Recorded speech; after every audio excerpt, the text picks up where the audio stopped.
All right. We're a few minutes early, but I am very excited for our next two speakers to talk about stewardship. A little bit of housekeeping and reminders. This webinar is being recorded. If you have any questions for our speakers throughout their presentation, you can always use the Q&A panel, and they'll try to answer as many questions as possible. And also participate in the chat. We have another break coming up at 2:15 Eastern, where we'll be awarding two more participation prizes.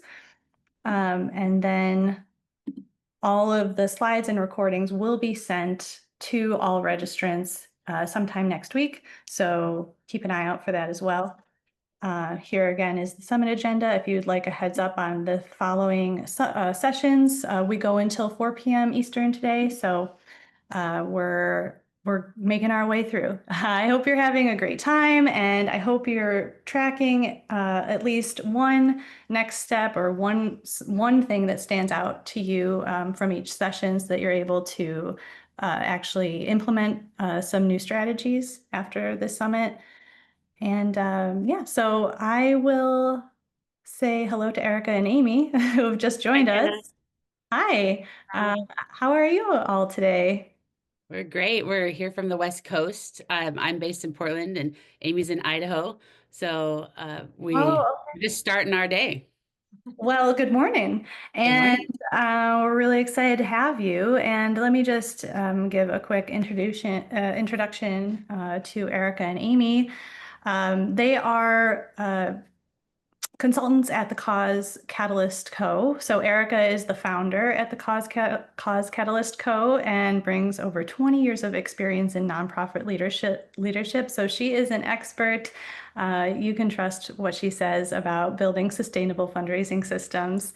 And Amy has also been consulting since 2014. And she's known for keeping things moving, calm, and caring. So together they bring nonprofits what they need to transform from scrambling to a full system that helps you scale your fundraising. So I am really excited to learn more about their techniques. And so I'll give you all the floor. And Thank you, Jenna. Well, thank you for the warm welcome. It's wonderful to be here. My name is Erica, and I started the Cause Catalyst over a decade ago after working in nonprofit for a year or for 10 years, working in the program side and then into development and executive director. And really, my vision for the Cause Catalyst was to be able to help small or emerging or transitioning organizations really lift in their fundraising and really have all the systems in place to have a full service development office. So that was the vision and the passion behind this work, just because of my experience working in the field in lots of different roles. I've been a solo fundraiser and I've worked with a team. So I still do, and my feet are on the ground. So I'm in this work with everyone that's on this call. Amie, did you want to add anything to your introduction before I get going? We're just really passionate about bringing peace and calm to your development team because we know firsthand like how crazy it can be. So, Yes, uh, that's for sure, right? uh-huh. And actually, that's a lot about us. It's like because we've experienced a lot of frazzle, we are really passionate about how do we make this more calm. So today's session really is like how do we kind of stop the scramble, unwind the scramble, and find a rhythm that we can sustain. And we don't say balance because we all know that in our work it ebbs and it flows, and there are times where it's like really, really crazy, and that's just the way it's going to be. But we can still find some rhythm and some we can expect what's coming as we approach some of our crazier seasons. So, just one quick housekeeping thing. We did have a printout. You don't have to print it out right now, but it's so simple. It's a 12-month calendar that's just off of Google. I'm not sure if it's already in the chat, but if it's not in the chat, we can get it in the chat. And all of you who have access to a printer, you can print it out now. We will reference it later in the session, but you can also like print it off later and have it at home after this session. Um, so here we go. We are talking about stewardship, which is our most favorite thing to talk about. So, Amie, why don't you start off with sharing what our definition of stewardship is? Yes. So this is our team's definition of stewardship.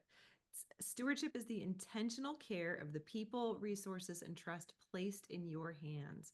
It's about showing up with consistency, communicating with heart, and creating meaningful connections that sustain your mission over time. And it's caring for our constituents and nurturing those really important relationships. And it is work that we truly love. Yeah, the work that we truly love, like if we could distill down our work, and I'm sure this is sentiments of many people in today's webinar, is that our work really just comes down to caring for others. And so because that is like our principal reason why we do this work, we care for others, we do take it really seriously. And so I wanted to talk a little bit about donor retention rates and why strong stewardship keeps donors, and why stewardship is like more important than ever. We all know that donor retention isn't awesome. Like nationally, like 45% nationally is how many donors we're going to retain in a year. And you think about that, wow. So I just got 100 people to this first time event and only 45 are going to give another gift. Like I want to do something about that number because we all work really, really hard to get donors. So what can we do to keep them in the fold? And acquisition is expensive and time consuming. When we are working, when we get phone calls and people want to work with a cause catalyst, oftentimes it's because they want to have a new event. They want to have a new campaign. They want to find new donors. And oftentimes I'm thinking, what about the people that you already have? Like, is there something there? Is what we need right under our nose? So strong stewardship really helps donors stay engaged and it builds the trust that leads to increased giving over time.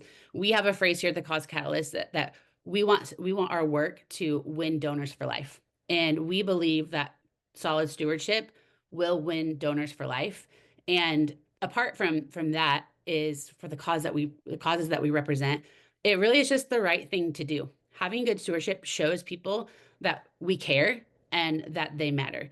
And so anytime a donor is giving a gift, whether it's $5 or $5,000 or $50,000, we want to be sure that we have a stewardship rhythm that demonstrates to that donor, we see you, we care about you, thank you, you're part of this community. But we also want to talk about what happens without solid stewardship.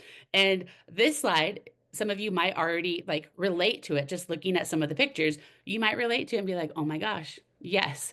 But again, I just want to reiterate that definition that we talked about. Stewardship is the intentional care of the people, resources, and trust placed in our hands. It's about showing up with consistency. Again, consistency is so important here. Communicating with heart and creating meaningful connections that sustain your mission over time. So, some things that we see oftentimes in our stewardship, and I just want to say these images are examples of my early days of fundraising, right? This is not like what everybody else is doing and Erica's doing right. Like these are the things that I encountered as a young fundraiser that made me like trip over things over and over and over again, that made me get to the last stage in this slide. But the first one is the leaky bucket. We already talked a little bit about this. We work really hard to capture new donors and to retain the ones that we have, but many of them get drained right out of the bucket because of lack of follow through, late or sloppy stewardship, or really not having a plan at all. And again, if we're going to be losing 55 out of 100 of our donors anytime we do something, like I think that's an area where we could find some like quick moves that are going to have some massive improvements. So, the second one, and excuse me for saying this, but we call this this is probably my personal favorite, but we call this the oh crap fundraising. And you might know exactly what I mean. It's that moment when you are about to ask a donor or a sponsor or a volunteer to do something, and it dawns on you, oh my gosh, I don't think I ever thanked them for the last gift they gave or the last thing that they did. You perhaps forgot to report back. I failed to follow through on stuff. It's that oh crap moment.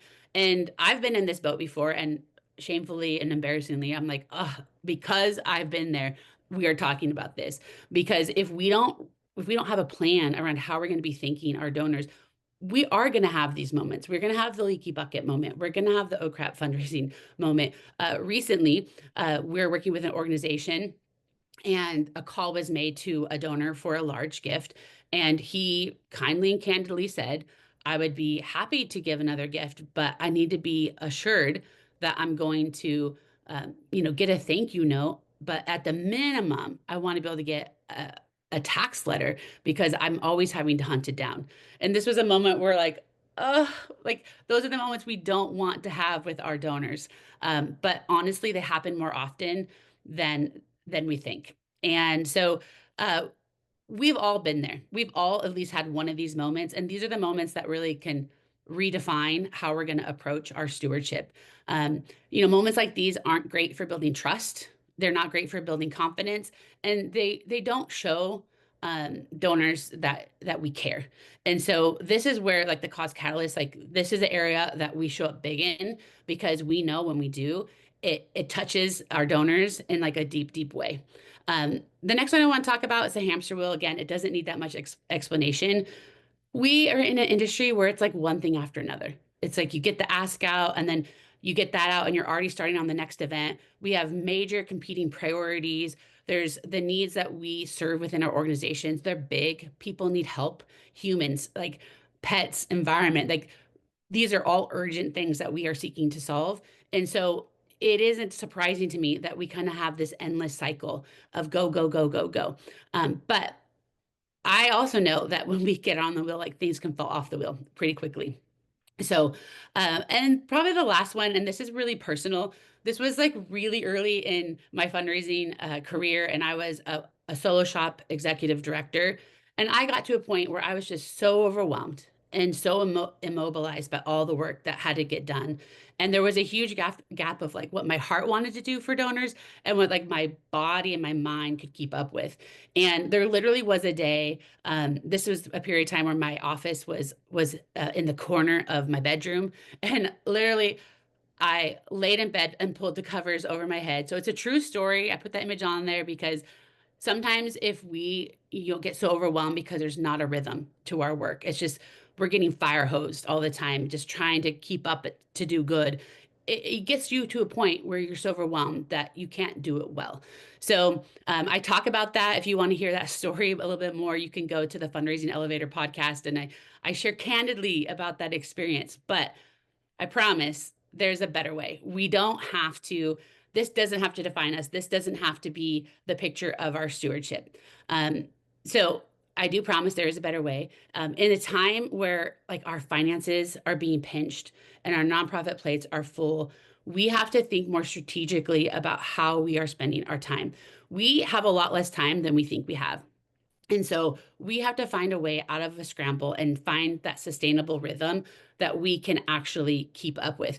I oftentimes, like when I'm talking with, people that are younger and newer in the field, it's my birthday week. I'm turning next year. So when I'm talking to people that are new in the field, some of my best advice is like, do less than you think you should do and then do it better. And so I just want to, as we have a larger audience here today, like as colleagues in the field, I just want to encourage all of us that we can. It's okay if we do less and do it better. Um, and I also say if there's only you have time for one thing, if you're thinking, okay, this year I'm going to spend more time on one thing, I would say it's lean into your stewardship. Lean into your stewardship, lean into your relationships, especially when people personally, money is tighter right now. There's a lot of funding that's in flux. And so leaning into your stewardship and leaning into your relationships is going to result in amazing things. Strong stewardship will fuel every aspect of your fundraising and program success, every area. So I want to pass it to Amie, and she's going to start talking about our stewardship rhythm that we really adhere to here at the Cause Catalyst Co. Yeah, this rhythm may be familiar to most of you already. This is the rhythm that we want to repeat as many times as we feasibly can in our calendar year. Um, it's our stewardship rhythm, and every time we ask someone, every time someone gives of their time, their resources, their money, we want to make sure that we're following up with a thank you, and then that we have reported back to them about the impact of their gift before we ask them again. And so it's ask, thank, report, repeat. That's something that we're always shouting. Um, from the rooftops at the Cause Catalyst. Because we just don't want to get into that oh crap fundraising moment. We're very intentional about making sure that we have closed the loop before we ask again. Hey, And so, Amy, this is Jenna. Sorry to interrupt you. I think there are some people in the chat wanting to maybe see if you can increase your volume a little, oh, I'm not or maybe get closer to your device. Just wanted to point that out. Thanks. sure. Thank you. I will get closer to my device. Or she needs to shout like I shout. Oh. Is that Okay. I'll keep going and let me know if it's bad again, and I'll try and mess with the settings. So our major fundraising moments are our asks. Those are the moments that we are bringing in money to our organization. So it's our events, our appeals, our campaigns. These are the moments that we need to carefully plan and space out in our development calendar so that we can make sure that we have the runway to do the pre-planning for that and also the follow-up. And so Erica is going to talk to us about how we sketch out the stewardship plan. Thank you. Is everybody hearing Amie a little bit better now? I'll I can just see the comments when I'm okay. trying.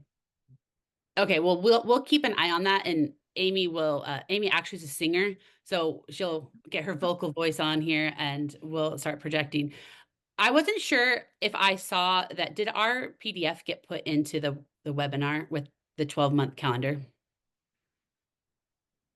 I just dropped the full resource link and Awesome. Thank you, Jenna.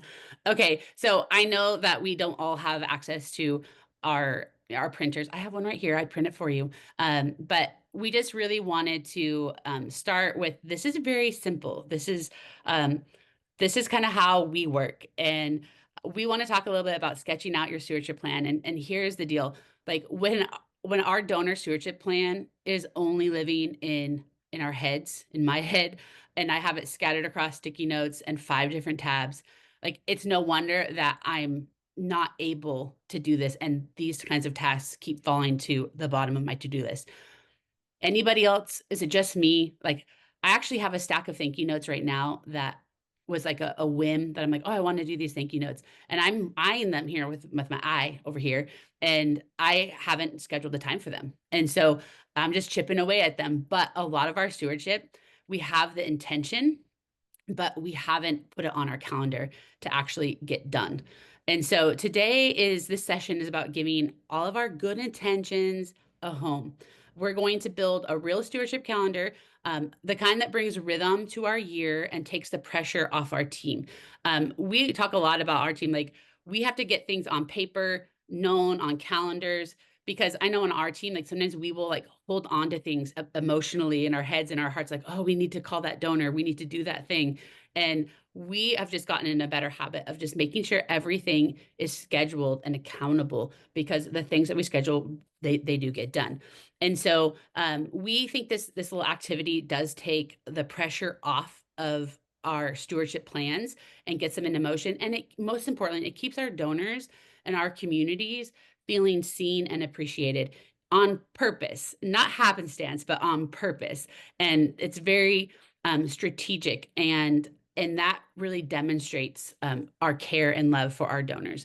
And they're amazing. They don't have to give this money. They don't have to give their time, but they do. We're going to if you have any questions, feel free to put them into the chat as if you're watching live. But we want to just now walk you through this calendar. So right before we do, though, I've already kind of talked about this, but the things we don't get scheduled typically don't get done. So anybody ever like cancel a dental appointment and they're like, no problem. And then they're like, we can get you in January 2026, right? That's how it is at my dental office. So for me, I never cancel a dental appointment, never cancel a hair appointment. The things that hit my calendar are the things that I actually do. The donor calls you schedule, they get done. The notes that you schedule, they get done. The donor meetings you schedule, they get done. You get it. If there isn't an appointment and save space on your calendar, it doesn't get done. And I know we're not talking about this today in this session, but I'm going to give a little plug for your CRM. If you have CRM work and it's not scheduled, it's probably not going to get done. Um, Anything that doesn't have dedicated time on your calendar, it's just not going to get done. I mean, that's my life. If I don't have it on calendar, it's not going to get done. So these next moments, it's about scheduling things on our calendars to feel less scrambled and more successful in our donor stewardship. So here it is, a 12-month view.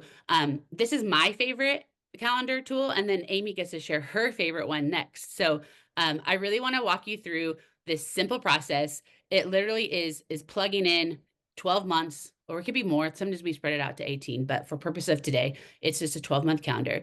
If you've had a chance to print it out, great. If not, you can just take a peek at it or pull out a piece of paper. But we really love using a 12-month calendar because it has allowed me to realistically plot out what stewardship activities I can reasonably accomplish. We actually have a lot less time than we think we have to handle all the activities in a development office. For one of our organizations, we did the math on like if every donor gives how we think they're going to give, how many thank you notes and how many reports are we going to have to? And this is a small organization. How many touch points are we going to have to do over the course of the year? And it was over 2,000. So it was for a smaller organization, there's going to be 2,000 stewardship touches.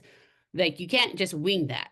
We have to actually like plug that away. If you divide that by 52 weeks, like you're having to do like a pretty big handful of stewardship activities on a daily basis to be able to do this rhythm.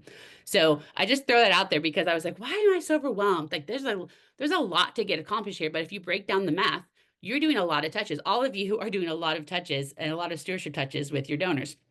So this view helps us to identify those competing priorities, and it will also help you discover the opportunities for like where you can squeeze in some more stewardship, maybe to a different subset of donors, maybe something special for your monthly donors or something special for your major donors, or maybe something special for your new donors. Doing this view, you'll see in the calendar like, okay, I have a little bit of space in July where I could actually handwrite a thank you note to everybody who gives monthly, which is something that we do.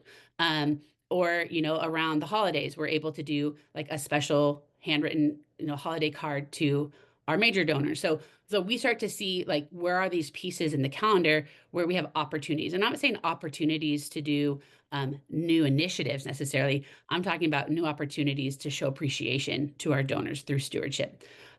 Lastly, this view gives us the chance to build a team, whether that's a volunteer team and board members or a team of fellow colleagues. Planning is the runway to amazing stewardship and excellent fundraising. So here we go. This is how we approach this calendar. And this is going to be quick and fast. And we're always happy to like talk with you afterwards if you have, you have questions for us. But when we approach this calendar, the first thing that we put down here are our personal plans. So we put on this calendar, we put down birthdays, anniversaries, vacations. Amie and I both have daughters that are graduating this year. We'll make it through this year. It's going to be okay. But we know like in May, she's going to have a really busy schedule. And my daughter graduates a couple of weeks later. Like May is going to be nutty for us. And so we want to make sure that those kinds of things live on our calendar. If you have people that are coming into town, we want those things to be on your calendar because it's really easy for our personal lives to get squeezed out because of our nonprofit lives. So you can tell I'm a little bit passionate about that. So then the next thing is we put down all the organization holidays on this calendar. So if like look at your employee handbook and if there's 10 holidays that you are closed for, you're closed for them. You don't work on those days. So like put them on the calendar. Also make sure any like national holidays are also on there, especially for mail days. So like, if it's going to be a 4-day week and you wanted to get your invitation out on a particular day that falls on a holiday week, you might have to move it up a little bit so it doesn't land late. We also like if there's any, we have an organization right now that has like a month-long like activity, like it's all over the community that lives on the calendar, knowing that there's going to be a lot of activities during that month. We're going to get pulled into, feet on the ground out in the community. We're not going to have as much time in the office to do donor calls and write thank you notes and be working in the database. We're not going to have that kind of time if we're going to be pulled out into the community. So those are really important things to have on the calendar so that you can plan appropriately and realistically. Like we're not superhumans. We have a finite time each day to do this work. And so we want to make sure that we're avoiding the leaky bucket, the oh crap fundraising, the hamster wheel. We don't want to land in the bed with the covers over our head thinking, oh, I can't do this anymore. So that's why we really like to spend a lot of time on these first two things, just to make sure that we are being reasonable with what we have. Also, we love to put down board meetings and team meetings, even if you're not necessarily involved with all those board meetings and all those team meetings. It's really important on your calendar to allocate time for those board meetings and those team meetings. We'll talk a little bit more about it later, but we have an example that if you're having a board meeting on like the third Monday of this month and you're wanting your board to help you with a particular stewardship activity, you need to make sure that you're planning ahead of time so that you can have all those things gathered for a handoff at the board meeting. So having those people together are your opportunities to build that team. Also, we talk a lot about major fundraising moments. Everybody's fundraising rhythm is a little bit different, but in general, we all have events. We all have campaigns. We all send direct mail appeals out. Most of us probably also do major donor asks and solicitations. And so we want to make sure all of those big fundraising moments live on the calendar. Why? Because around all those fundraising moments then falls in all the stewardship activities. If you know you're going to have an event, you probably know there's going to be thank yous afterwards. There are going to be reports. There are going to be in-person meetings before and after. And so we really want to start putting all those things on the calendar so that we can start sewing together the stewardship sequence. So do you have any questions yet in the chat? I see somebody has a stack of notes. Let's see if we can get it done by the end of the week. I think we can do it. We got this. So the next, we want to show you a sequence. This is a real sequence that maybe all of us kind of have a similar sequence, but we chose November to show you 1 month. We would love to show you a whole year. We don't have time for that today, but we showed the month of November because there's a lot happening in November. So now that you can see everything on your calendar, it's really about sewing it all together to identify that rhythm and then make the necessary planning adjustments to ensure the plan is reasonable and likely to be accomplished. Now, we talked a lot about the ask, thank, report, repeat. This view helps you to be like, oh my gosh, have I forgotten an important step? Or like, when do I have to do that report before I get to the next ask? You will see that our personal dates and holidays are all there. And in this example, we're not in the office for 20 days. There's some holidays, there's Veteran Days, there's Thanksgiving, there's a dentist appointment in there, there's a volunteering at school, there's a family vacation. And so it's a busy month, both for the organization and also personally. And so now that we, can see all of this, we can fine tune that stewardship rhythm. And when you do, you'll experience so much more calm and confidence. So what we wanted to really talk to here is, it's hard to put all these things on a calendar in this instant, but just to talk you through it a little bit, like our goal was for the year-end appeal to hit the mailboxes like the weekend after Thanksgiving. So November 28th, 29th. And so knowing this, though, we have to start writing our letter like back in September. If anybody's having a matching gift, that's going to be conversations that probably have to happen in September when we're writing the letter. We know with our particular print partner, if we want this letter to hit the mailbox around the 20th and 29th, we need to get it to Metro Presort by November 6th. At the same time, we love to write, we like to create custom thank yous to match our appeals and our campaigns. And so as soon as that letter is going out to the mail house, we want to make sure that we have created our thank you card. So if we're writing an appeal about Susie, we like to be able to have a thank you card that references Susie. That's how we do our stewardship. And there's so many different pieces. We all know all these little pieces. We have to schedule the digital campaign to support the appeal.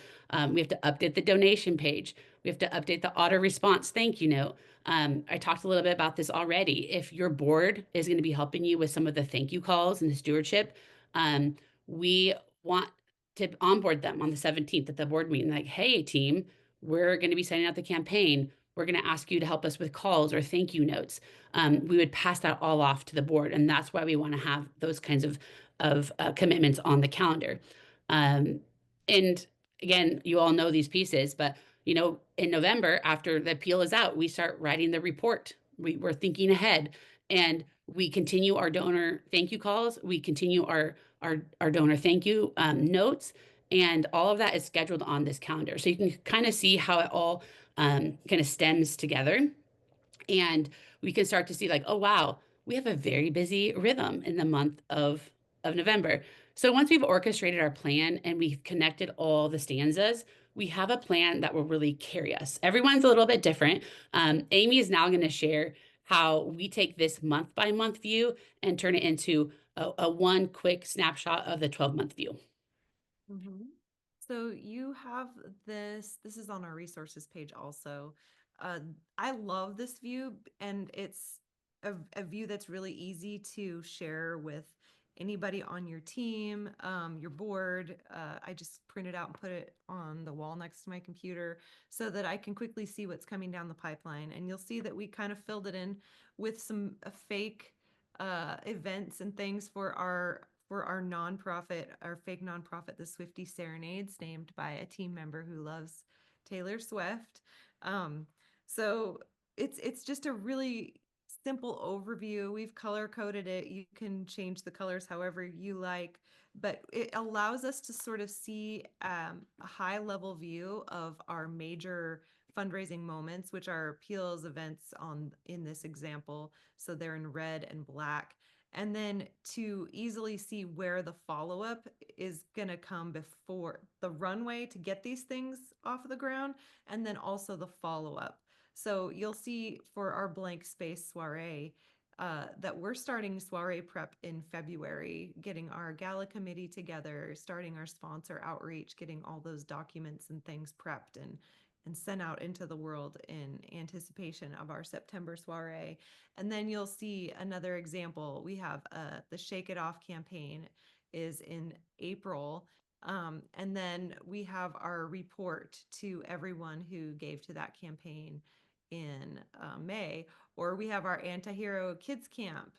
We will report back to we can do a report in August that's reporting back about the impact of that campaign. And then, of course, all of the year-end flow that Erica talked about, that's all there also in October, November, December. So basically gives you a really clear view of what's coming next and what needs to be on your radar so that you're not surprised by these stewardship activities, and you can really have the time to plan your thoughtful follow-up touches. So Thank you, Amie. And plans are great, but plans that don't get into action aren't great plans. And so we are going to just rapid fire through some tools. There's so many tools that can support you in getting this plan into action. But first, we always just recommend some type of project management tool. And again, there are like so many that we don't even know. But again, maybe you're catching on to our style, but use the tool you're actually going to use. Number one. Number two, um, optimize the tools that you already have. And if you have tools that aren't working well, dump them and stop tripping over them and find a simple system that works for you. Uh, we have a really easy task tracker that you can get on our website that for those organizations that have nothing, it's a great start. For those that just need to reset, it's a great start too. But also, like Amie's going to talk about this in a few minutes, but your CRM has so many tools that you can use to hold this information. And so we don't need to have like multitude amounts of project management tools when we have a lot of tools just right at our fingertips. Now, next tool, I talked about it already, is your team. I just want to say you're not alone. All these donor stewardship activities are not only on you. Lean on your team. If you don't have a team, create a team. And these stewardship plans will thrive if you have a cohort of people that can support you in some of them. Now, if you have you have paid team members, you have colleagues on your team, onboard them to your stewardship plan. Let them know what you are doing. Inevitably, we need each other. And like being somebody who's worked in program, like I know how important it is for me to interface with the program staff, for me to get stories and vice versa. So we work together. If your team knows your stewardship plan, they can also like support that. I already shared with it, like have the calendar at your office where everybody can see it. Look at it a lot. Um, your board can be trained. So they can be trained to handwrite notes. We oftentimes will give them their stack of notes and we'll actually give them a prompt. They can copy it word for word and it'll be wonderful. Or if they feel confident to write their own, they can. When they're doing calls, we give them a script and they're usually only asking or only sharing gratitude. They're never asking. And that's not the case for everybody, but for most boards, that's where we start with them. Like call and we're going to say thank you. And they're wonderful calls. People love it. Utilize your super volunteers.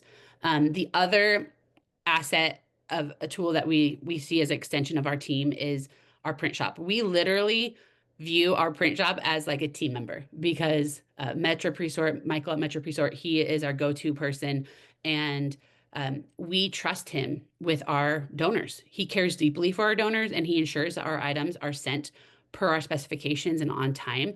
So if you aren't working with a print shop, this can be an amazing opportunity for you to offload some of the stewardship things to a trusted partner to allow you to do more handwritten notes, more phone calls, more in-person stewardship. And then last, we also see our CRM as a key member of our team. So if you don't have one, or you have one that's not really working for your needs, like schedule a demo with our friends at causevox. They will bring so much peace to your fundraising and to your stewardship. So Amie, we have a few minutes left, and she's going to be talking about why our CRM matters. And this is like Amie's sweet spot. Like she loves this this topic. So Amie, I'll let you take it away on the CRM. So just really quickly, it's your CRM really is the backbone of your donor stewardship efforts, and it's really important that you're using it every day. It's really the most important tool that you can have. Um, and there are a lot of times when you have like a staff turnover or transition and or you're having a fundraising emergency, and we know that these kind of tasks, these tracking your donor communications and all that. Sometimes that can slip, but it is so important to be able to track that so that you know where each donor is at in the cycle, in the rhythm, and that you know when their last gift was, and if they've been thanked, if they've had a report. So using your CRM as a team member is so very important. And these are, I just wanted to quickly highlight some stewardship boosting CRM features that a lot of any good CRM will have these. And so obviously being able to track donation history and giving trends. And then your automated thank you workflows and personalization tools. So like setting up auto emails or an email sequence for a first time donor to help with your follow-up and your thanking. The communication history logs, so important. Use your CRM to make notes about your last communication with a donor, track the last report that they received, note their feedback, the last meeting you had, the last phone call you have. And that also allows other team members to be able to jump in there and see what the last touch was on that donor, to be able to have that little bit of background to use for, you know, if they need to step in and communicate with a donor, they have that history. And then obviously tags, segments, and relationship mapping, knowing who's connected to who, whose business is connected to who. And then integrated task management and reminders. We love this one, just being able to not have to hold it all into your own brain, to be able to have some automated tools that help you remember what's coming up. And then the cloud access or mobile app. Every good CRM has one of these. I know causevox has you can easily get on your phone and access your CRM on your phone. Just one thing we like to do is to track make our donor notes like right after the meeting. So as we're sitting in the car after we've met with a donor, we can just hop on our phone really quick and make a quick note about how the meeting went. It just kind of doing it now kind of saves your brain space for having to remember to do that later. And I know that causevox is a great option as a CRM, and they have a lot of, I'm sure they have all of these tools.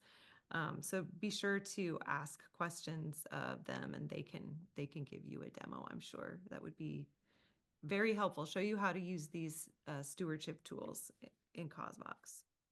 Thanks, Amy. Well, we are getting to the end of our time, so I just wanted to tie it together. I feel like we just gave you like this appetizer meal, and there's a lot more that we wanted to share in our time together, but we're going to leave you with this tying it together thought. Having a rhythm for donor stewardship is what keeps us centered. I know for me, not caring for my donors or getting my thank you notes and my calls out in a timely manner, that probably gives me the most amount of stress than even asking for funds.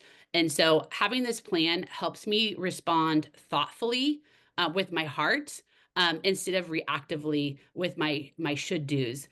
Having a plan and knowing I'm chipping away at it gives me an enormous amount of confidence as a fundraiser. Many people in my life comment, I don't know how you ask people for money all day. And I tell them, well, actually, I don't. I don't ask people for money all day because in our team, we stay highly committed to donor stewardship. And because of that, I rarely find myself having to do like hard solicitations because we have spent the time in stewardship getting to know our donors. These kinds of asks and these kind of gifts, they happen more naturally than not. And so that is my secret gift that I have found in stellar stewardship. When we have stellar stewardship, the gifts come. So we know our work is really hard and sometimes it's unpredictable. And because of that, planning is just that much more important. And if you feel like your stewardship is a scramble, we know that building out a stewardship rhythm using these basic methods really does work. I know we spend a lot of time in our field planning the fundraising activities, but I do want to give a plug for our stewardship activities because they're equally, and I'd actually say even more important than actually the ask. And so, in our industry, it's really hard at getting the money in and we struggle to find ways, to nurture it. So I just want us to encourage, I want to encourage everybody to just find space in your calendar to do more stewardship. So again, I've said it a couple of times, if you only have time for one thing, it's leaning into that donor stewardship. And I know it will change everything about your fundraising. And on a personal note, stewardship activities bring me so much joy and they are a constant source of refilling my bucket. Nothing hits better than when I get to talk to a donor. I recently called up a donor and was thanking him for his gift, and it was something he provides this workforce program that my nephew had benefited from, something like it. And I just said, I'm so thankful that you do this.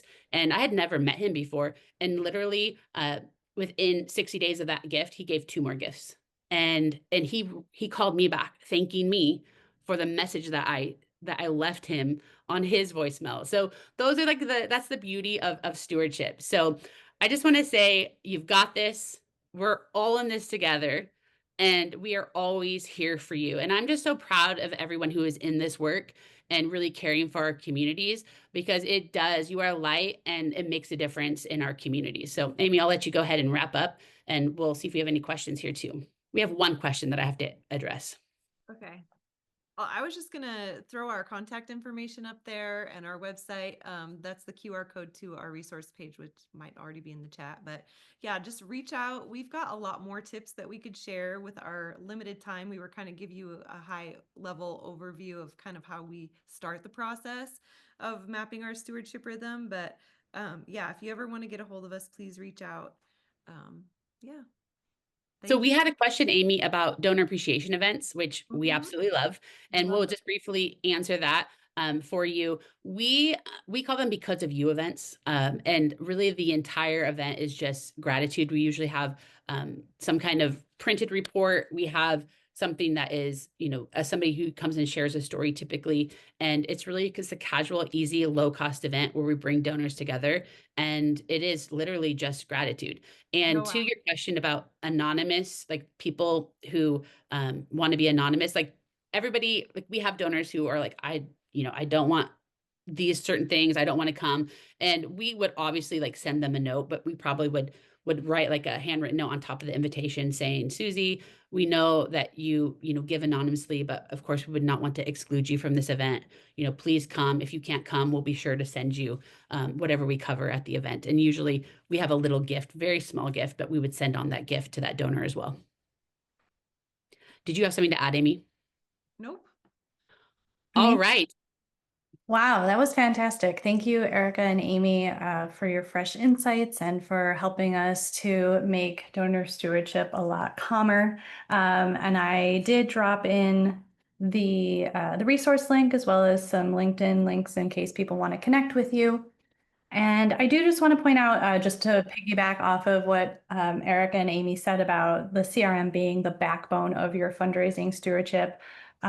If you're an organization that's still working in spreadsheets or doesn't have that one source of truth, I do encourage you to book a demo with us. We can walk through all the new components. We actually have an AI enabler component to our CRM query system, and so we've built a CRM that is conducive to fundraisers who need to, get their job done, right? And track all the donor data in the back end in one place in an easy way to communicate with them. And then the first 10 who book demos will also get that $500 credit to their account. So yeah, just wanted to encourage you all in case you're looking for something. But yeah, I really thank you again, Erica and Amie, for your time today, and look forward to talking with you again soon. Thank you, everyone. See you soon.